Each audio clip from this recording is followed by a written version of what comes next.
আসসালামু আলাইকুম, কেমন আছেন সবাই? আজকে আমি আপনাদের ঝটপটে একটা বেলে মাছ ভুনা করে দেখাবার জন্য আমি কড়াইতে তেল দিয়ে দিয়েছি। এখন দিয়ে দিলাম হচ্ছে পেঁয়াজ।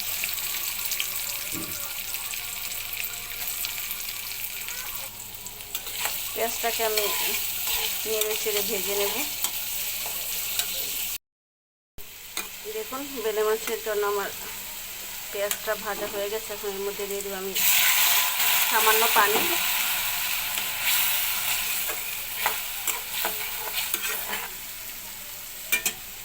আর দিয়ে দেবো এখানে স্বাদ মতো লবণ আর হলুদ আর মরিচের গুঁড়া পরিমাণ মতো।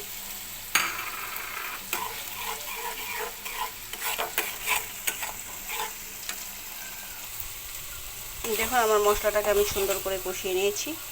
এখন এর মধ্যে দিয়ে দেবো হচ্ছে আমি বেলে মাছ, আর দিয়ে দেবো হচ্ছে কাঁচামরিচ। এখন এটাকে আমি ঢেকে একটু রান্না করে নেব। দেখুন, আমি এটাকে ঢেকে একটু রান্না করে নিয়েছিলাম। এখন এর মধ্যে দিয়ে দেবো হচ্ছে একটু পানি। পানিটা দিয়ে দিয়েছি, এখন এটাকে আমি ঢেকে দেব। এখন আমার বেলে মাছটা অনেকাংশে হয়ে গেছে।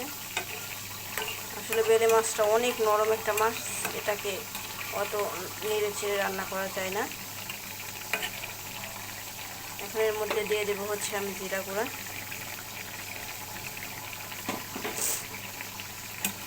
এটাকে আমি আর 2 মিনিট রান্না করে নামিয়ে নেব।